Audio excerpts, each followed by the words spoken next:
Hello and welcome back for episode 18 of the Newbie Dentist podcast. I'm your host, Dr. Omid Azami.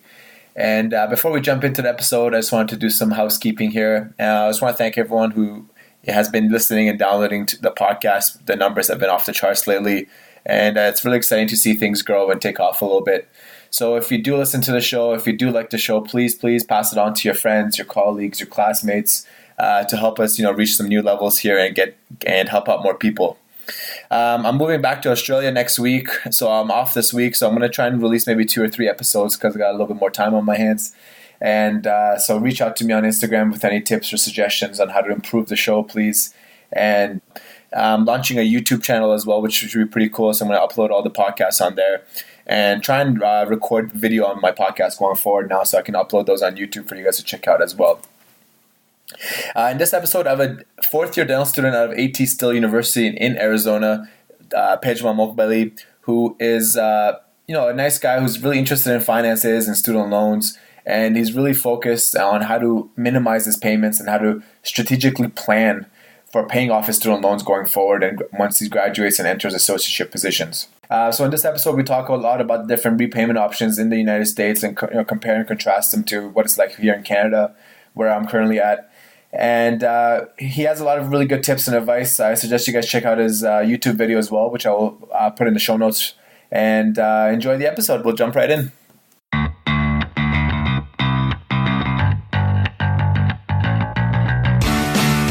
Hello, and welcome to the Newbie Dentist Podcast, the safe place for newbie dentists to connect, collaborate, learn, and grow. The Newbie Dentist Podcast aims to provide high-quality and high-value content for all the newbie dentists out there. With your host, Dr. Omid Azami. Why don't you tell me about yourself? Give us a little bit of a story about your background and everything, and we'll sort of jump off from there. Yeah, hi. Thank you for having me. So my story, I guess I'm 29 years old. I'm going to be a soon up-and-coming graduate in May 11th, 2018. Nice. From AT Still University in Mesa, Arizona. Yeah, I'm still looking for jobs. It's harder than I thought it was going to be. But we're getting there. Okay, nice. So did you grow up in the Arizona area, or did you travel just for school there, or? No, so I was born and raised in Montreal, Canada. Oh, no way. Nice. So I lived there from 1988 to 1998. Then we moved to California, San Diego. I completely forgot how to speak French about 2 years later. Yeah. Completely. And then went to University of California, San Diego, UCSD, and then finally Mesa, Arizona, AT Still, ASDO for dental school. And you're in your final year, you mentioned, right? So how's the process work for getting your registration? Do you have to do just a board exam, or do you have to do a residency as well? Or because I know I've talked to some other dental students, like in New York, for example, and they have to do that 1 year residency to get their license there. So is that similar for where you are, or is it just kind of you just have to write the exams and then you're good to go? Yeah, so some states like New York and I believe Delaware require you to do any fifth year. It can be any specialty, or in California, they allow you to get your license through a portfolio, but only if you go to their schools. Yeah. But no, in Arizona, you can just go straight to private practice right after dental school, or you can, if you want, specialize in any of the specialties. Nice. So how we sort of met was we started talking on Instagram a little bit, and you mentioned that, obviously your area of interest is more so, like student loans and finances and investing and all that. And actually, you've made a really nice video, which I'll link to this podcast and we'll share it with everyone, because I watched it and there's a lot of good information in there that I found pretty useful. So I had, a while back, I had a podcast with Dr. Howard Friend, and I brought up this whole debate as well, right? Paying down student loans versus investing money, and the risk and benefit of each one, and how to sort of prioritize how you're going to put your money away after you start working. So I'm curious, we'll get into that in more detail a little bit later, but sort of I just want to get the pulse of in your dental class right now, how big is your cohort in fourth year? With me included, it's about 75. 75. So what's the overall, what do you think the average debt will be for your class graduating? For someone that took out the full amount, or the lucky few who have rich parents or scholarships, the average typical amount is let's do the average. Yeah. Average typical amount, if you take out full amount and you live like a normal person, maybe like 430. By the time you add up all the accruing interest, after 4 years, about 430, 450 around there. Okay. And obviously you're someone who's like really focused on this kind of place, but do you think the average student in your class is like really stressed out about like their student loans, or is not something that like is at the front of their thoughts? I mean, I don't want to speak on behalf of the entire class, but I would say most people, just generally from what I'm gathering, just are just, will or blissfully ignorant, and they're just trying to, graduate, move on, and then they'll figure it out as it goes on. Okay, nice. And so you mentioned you don't have a job yet. How much like does the job search or the type of position, or whether you go corporate or you find like a traditional private like associateship position, how big of a deciding factor is like that into like having your loans in mind as well? Yeah. So when we start talking about the loans, one thing that really matters is the 401k. So for me, I'm looking at jobs that offer the 401k with or without the match. That's not really that important right now, but the 401k is important. Obviously, compensation in general is important. Mm-hmm. And then, in terms of finances, that is what I care about. And then, every other factor I can figure out on my own, like, location and things like that. But for financial purposes, since most associateships last like, 2-3 years, and I'm not going to be an associate for 10 years, I think that is the most important starting out. And then because once you have your own practice, you can set up your own retirement. It's a different ballgame once that happens. That's pretty cool. So I feel like we're really similar in that regard. Like how much interest do you have in terms of like motivation to like buy a practice? Is that something that's like in your immediate sort of plans, or you want to sort of wait it out a little bit, work for a few years, and then my plan, just if I'm going to predict in the future, maybe 2-3 years from now, I plan on starting my own. I want to hire a demographics company to run the demographics. I'm not going to just go in the middle of Phoenix or where there's 10,000 other dentists. But do my research in the next 2 years, gain my confidence, get faster, become more time efficient, learn better people skills, better communication, things like that. Okay, that's pretty cool. And in terms of like obviously you're in final year now, so do you have any? Well, this is actually an interesting one. I want to kind of get into this with you for a little bit before we dive into the student loan stuff like a bit more detail. With specializing right now, right? So economically and like feasibility wise, I know my thought was I'm like, it doesn't really make much sense with the current scope to like, graduate with like, like you said, like $430,000 in debt, maybe work for 1 or 2 years and then go back to school for another like 2 or 3 years. And for most, I know in Canada and in Australia where I studied, you don't get paid for a residency, right? Unless you're doing like oral surgery or maxillofacial surgery, anything like that. So you're going to incur more debt, and then you're going to be, finishing everything. You're like $600,000-$700,000 in debt. Do you think, like, from your opinion and people who you talk to, is it still economically worthwhile to specialize, or is that not? If you want to specialize, that's not the factor that makes you say yes or no. It's kind of other things like interest and how passionate you are about a certain area of dentistry. Other than pediatrics, most specialties are 3 years.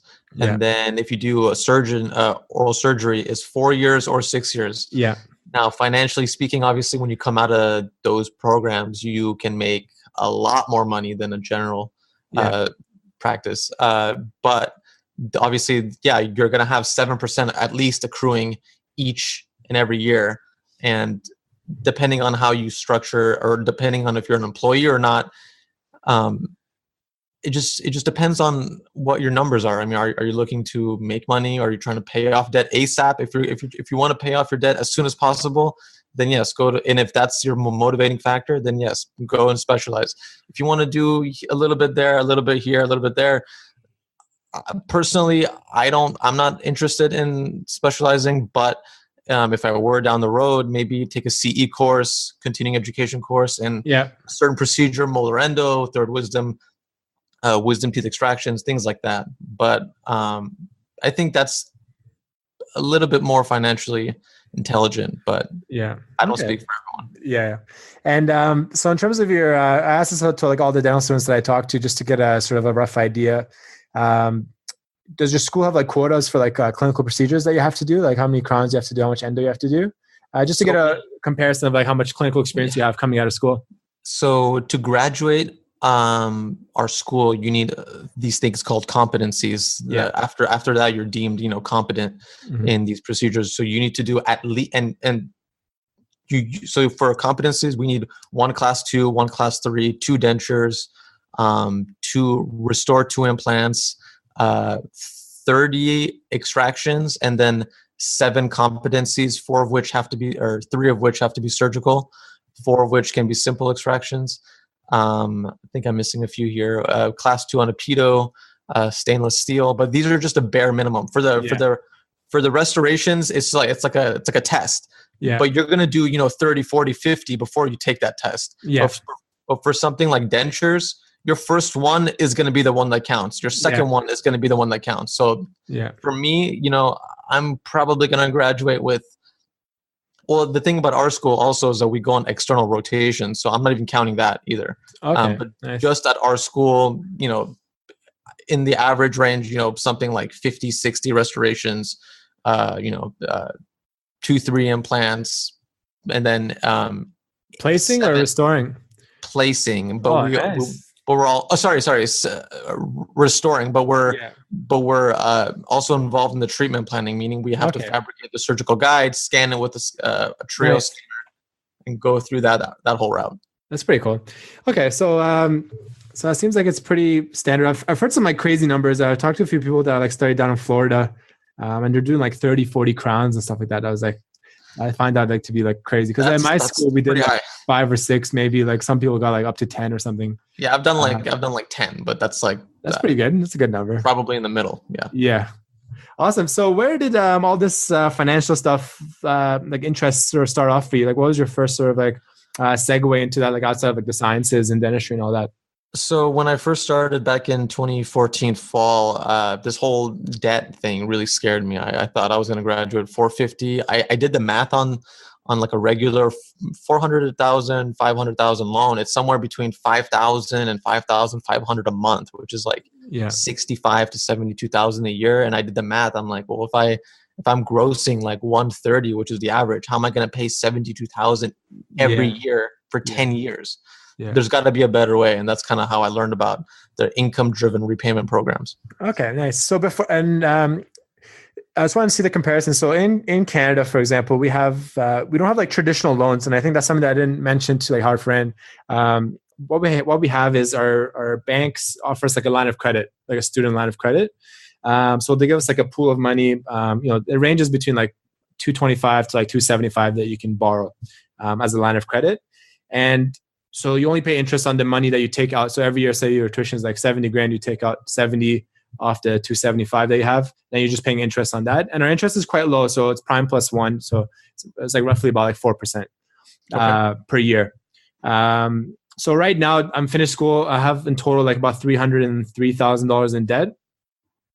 And because it's not a loan, there's no like mandatory loan repayments that I have to do, right?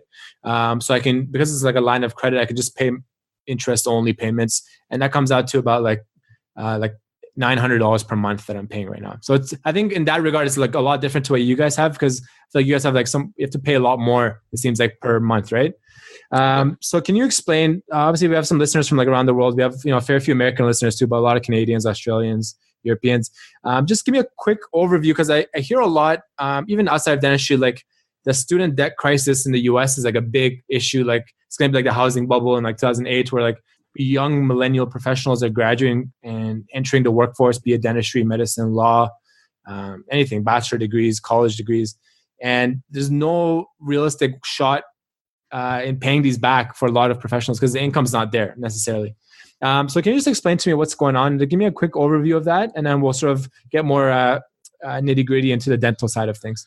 So now the way it works is, I believe, and I think the numbers might be a little bit off, you get $244,000 from the government as a loan, and these are called Stafford loans, meaning they're subsidized while you're in school.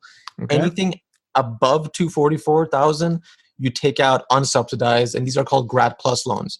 Now, the government will give you money if it's all the way up to $500,000, $1 million. They don't care. As long as the cost of attendance is X amount, the government will give you the 244 plus anything you need To cover tuition. but that's unsubsidized. So the problem is that as the price goes up, the government doesn't care. They'll give you the money. So the students will, accept the money, and then the dental schools will then they have no incentive to lower prices. So they'll just keep going. So and when I say unsubsidized, I mean the government doesn't cover the interest for those 4 years. Okay. So the way I did my calculations was I just made it the worst case scenario. Everything is unsubsidized. Everything is 7%, and you're $500,000 in debt or 400,000 in debt. Yeah. So that's kind of where my calculations were in the video, I believe. But the problem is, at what point is this going to burst? Meaning, at what point is the student going to realize that it's going to be 600,000? Like right now, I think USC and NYU are going to be if you add up all the accruing interest every year, like 600,000 by the time they're done. Crazy. Yeah. Like even I actually looked it up at USC. It was like 122 a year. That's nuts. Which US is dollars. Nuts. Yeah. Yeah. And good thing it's federal monies. If these were private banks, you wouldn't even qualify for any of the repayment options. Like you'd have to pay a private bank. And is it true? Like I hear on other podcasts and stuff, like with student loans, like you can't bankrupt that debt, right? No, yeah, you can't bankrupt it unless you die, or if you're, I believe, if you're permanently disabled. Like, I mean, like you can't even practice dentistry permanently disabled. Yeah. But even then, it's apart from those two horrible circumstances, scenarios, cannot do it. All right. So you graduate in May, you said, right? Yeah. Okay. So in May you graduate, you land a job at a company that has a 401k. It's a corporate job. They guarantee you like 150 per year before tax, gross income. Talk me through like your strategy. Like, what are you going to do in terms of payments? What are you going to do in terms of investments? Are you going to buy a car? Are you going to lease a car? I want like the full scope. I want to like pick your mind on this and because I think you've done your research, right? So good thing about being a podcast host is it's good to be lazy and just pick other people's expertise. Yeah. So talk me through it. So are you asking about my personal situation or just the ideal dentist? I laid it out for you. You graduate, you got that 400 grand in debt. You get a job with corporate. So you're making 150 and go. So the way it works right now, we have 3 programs or 4 programs. One is the standard program. You walk out of school, you're in this just standard 10-year payment program. And that's the one I said was 72,000, 60,000, 65,000 a year. That's option A. Option B is you do this thing called pay as you earn. This is 10% of your gross income for 20 years. And then everything after that is, quote, forgiven. Option 3 is repay. And this is President Obama's revision to the option B program. Okay. Repay 10% of your adjusted gross again, but except any interest that you don't cover, the government pays half of it. So I'll explain that later. Sure. And then the 4th option is you commit yourself to a life of public service using options B and C, and then you get everything paid off tax-free. So let me just, for me personally, so I don't know if any of that just made sense, but for me personally, I'm going to go on the option C because I don't qualify for option B. Option B is actually the best option for most people. Why do you not qualify? Because for pay as you earn, if your first loans ever, even if you paid them off, if they were before October 1st of 2007, you don't qualify. And my first loan was September of 2007. Oh, man. Okay. So I don't qualify for pay as you earn. I only qualify for revised pay as you earn, option C. So that is 10% of my income, of my AGI, my adjusted gross income. But that's for 25 years, but the government pays the unpaid interest. Now, the problem with that is, let's say you're 400,000 in debt. Like you said, you're making 150. 10% of my 150 is 15,000. Okay. Yeah. But my interest rate is 7%. So 7% of my 400 is like 28,000. Yeah. So if I'm only paying 15,000 and my interest is 28, that means each year 13,000 is being added. Mm-hmm.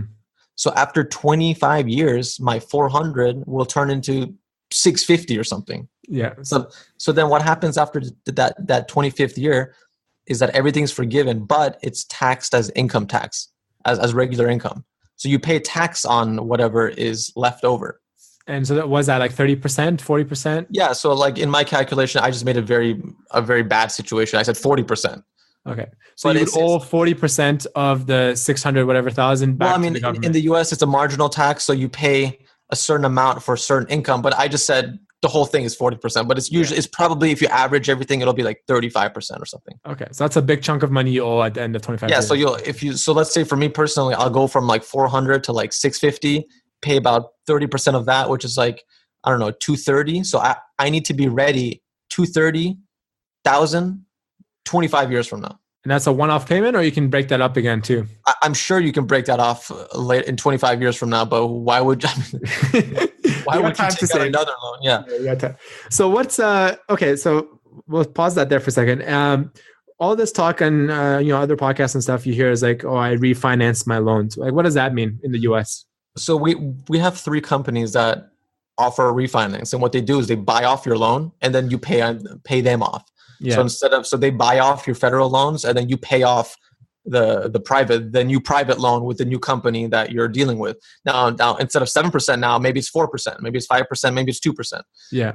But the thing that I would be extremely cautious about is that when you do that, you are forgiving all of your federal repayment programs. So you get rid of repay, you're getting rid of pay, you're getting rid of the public service loan forgiveness, you're getting rid of all those things. Because none of those things qualify for private loans. Yeah. So a lot of these companies are like, oh, okay, well, we can refinance with you. We will go from 7% to 5%. But what they don't tell you is that A, 7% to 5%, 4% is not that big of a deal. And B, you just forgot and you just forgave all of your repayment options. Yeah, all your forgivenesses. Yeah, exactly. Yeah. Okay, so unless you can get maybe like 2% or something, maybe that makes sense. But or if you're like only if you're only like 150,000 or let's say only 100,000 in debt, then yeah, why would you do the 20-year program or the 25-year program? Just do the regular 10-year program or 5-year program and go from 7% to 4%. Yeah. That's crazy. So like, I'm just trying to imagine like how. So if you're making after like 150 grand a year, like after tax, you're making like what, like $10,000 per month, like net. Yeah. So in that example, I said, so the way that this works is like I said, so as your income goes up and up, your 10% increments go up and up, right? Because 10% of 160 is now bigger than 10% of 150. Mm-hmm. So you're paying more into the system for 20 years or 25 years, depending on the program. At the end, that number at the very end, you get taxed on that. Now, I did the math on this, and you can double check it later on if you want the spreadsheets. For every $1 that you put into these programs, you're only saving 20 cents in this tax bomb 20 years or 25 years from now. Mm-hmm. So why would you spend $1 today to save 20 cents 20 years from now when you can invest that dollar for 20 years? And that turns into $3.38, assuming 7% growth a year. Yeah. So it's actually mathematically much smarter to reduce your gross income by funding your 401k all the way, and your health savings account is one of them. And then if you also qualify for in our case, since a normal dentist doesn't qualify for a Roth IRA. Mm-hmm. And there's rules about the traditional IRA, but for sure, fully funding your 401k and health savings account. Both of those accounts can lower your income on paper from 150 to about 401k is 18,000 to about, like 130, 129. So now you're paying 10% of that number. So now it's 12,000 instead of 15,000. You can put the 3,000 aside, save it, do whatever. Yeah. Nice. So you don't want to pay into this system as little as humanly possible. That's the goal. Nice. And then, okay. So your strategy is then to minimize your taxable income. So you're only paying 10% of that in your student loans. Am I correct? Yeah. Your adjusted gross your adjusted gross income. Yeah. And to minimize that, you're putting as much money into your 401k and your health savings plan.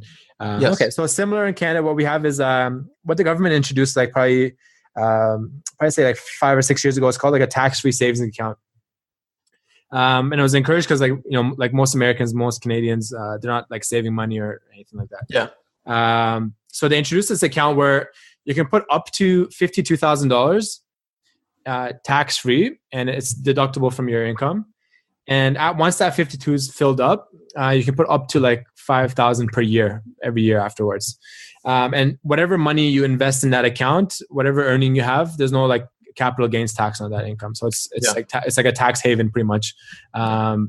So that's what my strategy has been, and that's what I asked Dr. Fran as well, because I'm paying like $900 per month just to keep minimum, and I'm paying 4% interest. But even if I'm buying just like index funds and like averaging like 6-7%, I'm still making more money that way than putting it into my student loans. And then once down the line, like once my income goes up or anything like that, then I can start to more aggressively like pay down the student loans. But then he brought up the issue of like our interest isn't fixed. So your guys, if you do that 25-year plan, it's that a fixed interest at like the 7% or the 10%? Yeah, so ours is simple interest. So it's 7% of your original balance, and then it's that amount every year, because you will never pay interest on a federal loan. Yeah. Okay, that's pretty cool. That's really good. Yeah. Yeah, that's awesome. So it's a good setup. I think obviously have you done the math? Because I had an undergrad student like reach out to me on Instagram a little while back, and he's saying, I'm like thinking of going to the US, because a lot of Canadians come down to the US obviously to study as well. With the currency difference and the US dollar being so much higher than Canadian now, and like the tuition rates going up. Like, what do you think that like break even point is where it's like it's not worth it financially to go to dental school? Have you figured that out? Like, do you have a magic number for me? Well, there's two things that could cause the bubble to burst. One is if the government gets rid of all these programs. Yeah. If they get rid of all these programs and the only option you have is the standard 10-year program, and you have to pay $72,000 a year or $65,000 a year. That's insane. Yeah. That will be the point where people will say, hey, this is not worth it anymore. The second issue is, well, even if these programs existed, well, what if it's like $700,000? When you do, because the thing is with these programs, it's not how much you're in debt, it's how much you're making. So it's 10% of how much you're making. Yeah. At the same time, your debt is accruing, such and such percentage for 20 years, 25 years. So, and it's the other issue is, well, what if they get rid of that tax 20 years from now? That's a huge thing. So then if they get rid of that tax bomb 20 years or 25 years from now, there is no incentive to take out as little as possible. It will be incentivized to take as much as possible, because what's the point? Yeah. You're paying 10%. You're paying 10% of your income, and you have everything forgiven tax-free 20 years from now. So what's the point? Yeah. That's an interesting one. So why would they do that?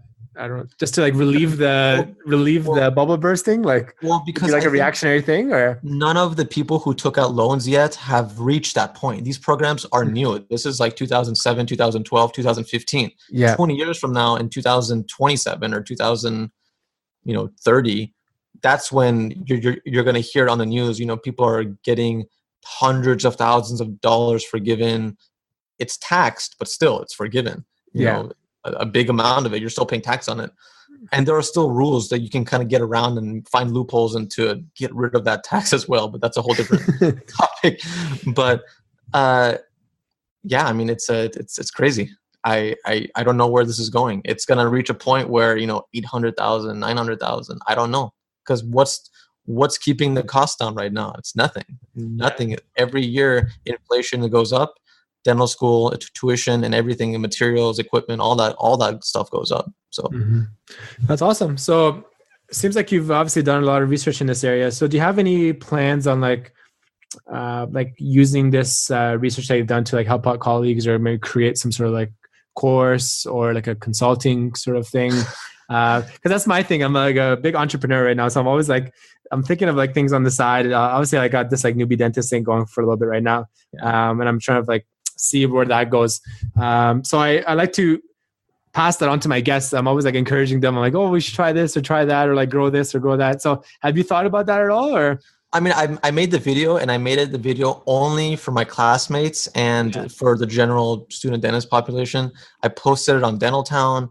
A lot of people gave me crap for it because they either don't know about it or they think I'm trying to like, hide my money to, avoid paying my loans. Why aren't you a responsible student? Why aren't you paying off your loans like the rest of us did 30 years ago? Well, 30 years ago, you didn't have $500,000 in debt. So that's a big difference. Yeah. Of course, incomes were a lot less back then, but if you adjusted for inflation, the tuition is not even close to being what it was back 5x. then. Yeah, it's like it's not linear. And then obviously I'm pretty involved in cryptocurrencies as well. But that's all. But there's a lot of things going on now where you can, if you think about it and if you research, I feel like you can manage this easily. The 150, like I said, you can make it 130. And then if you put money aside in let's say Vanguard or an index fund in Vanguard, just let it just sit there for 20 years, 25 years, you can not only pay off that tax 20 years from now, but you're going to have much, much left over. Yeah. And that's only for Vanguard. What about the 401k? You're going to have millions there. Yeah. What about the HSA? You're going to have hundreds of thousands there. Like there's so many things to, and then there's also, money for, emergency fund and things like that. So I'm saying there's a lot of options out there. Just people need to be educated and understand how to maneuver, because there's no one YouTube course that I can recommend to just do everything. Yeah. You can talk to me, but I'm not a financial advisor, nor do I ever claim to be. This is just my opinion. It's your own research. It's your own my research. Maybe I'm wrong about everything. I don't know, but I don't think I am. Yeah, no, that's cool. And I bring this up to like a lot of my friends when we talk, and they're all like different professions and everything. And I have a problem with the educational system, because I think financial literacy is like really poor, like amongst that 90% of professionals, even university graduates, professional degree graduates, because in like elementary school and stuff, instead of like teaching you basics of like saving, accounting, investing, you're learning like calculus and stuff for like no reason. So I think that's like where it fundamentally goes wrong. And then people graduate, like you said, a lot of your classmates may be like blissfully ignorant, and they come out and they buy a BMW and they buy like a Rolex and they buy a house, and then all of a sudden they're like, oh my god, I'm like $2 million in debt, and I'm like, how am I gonna make ends meet? And then inversely, or the flip side of that is like, I find with student debt and that pressure to like produce income, the quality of dentistry, like that's like another factor thing, right? People might push for treatment. People might try stuff that they're not like fully comfortable with because, I need the production because I've been like had a slow day or something. Yeah. So I think all that stuff is pretty cool. And I think all that stuff it's going to be interesting to see like in the next, like 10 years, because this is like our career, right? This is our like career time span in the next 20, 25 years. How dentistry changes, how tuition changes, how the whole educational system and the whole loan and debt system changes and everything. So I totally agree with the education is lacking. I mean, I didn't even know what a 401k was until 5 years ago, or something like that. They don't teach you about retirement. They don't teach you about stocks. They don't teach you how to buy a house, how to sell a house. They don't teach you about, and it's not just the things that you don't know. It's like, there are things that I don't know that I don't know. That I don't know. Like, there's like, at least those topics that I just mentioned, most people know about, and they can Google it, and it takes 5 minutes, 10 minutes. But what about the things that they don't even know that they don't know? That's the issue, because you don't even know how to look it up. You don't know what to exactly. look up. And I've run into this a lot of times where I've learned something that I didn't even know was a problem until I learned about the first topic. I was like, oh my God, that makes no sense, or it makes perfect sense. But I didn't know about it until I did the research. And then to teach high school students about this stuff is hard. And then, like you said, once you graduate dental school, you're pressured to produce or to make those payments.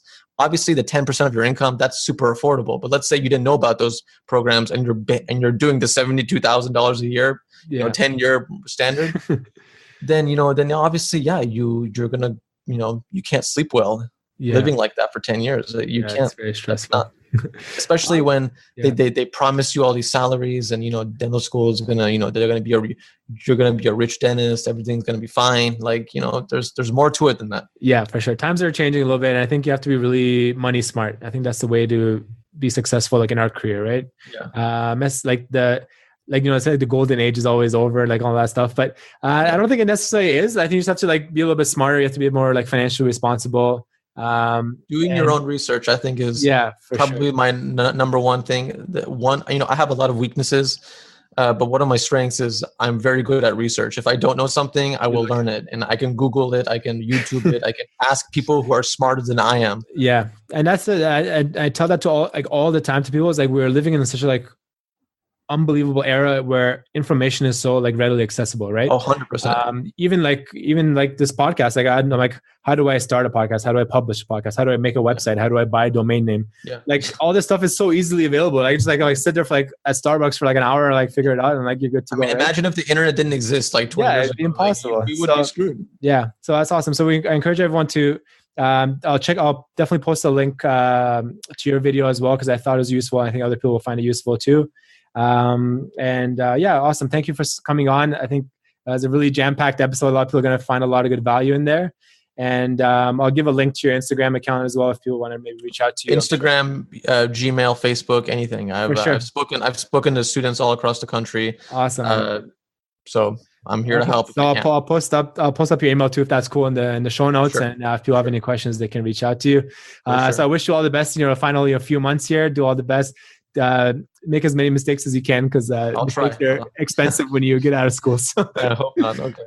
Awesome, man. Thanks a lot. All right. And we'll be in touch. Hopefully we'll do another one down the line when you start working and see how things are progressing. Okay. For sure. Thank you. Awesome, buddy. Take care. Have a good night.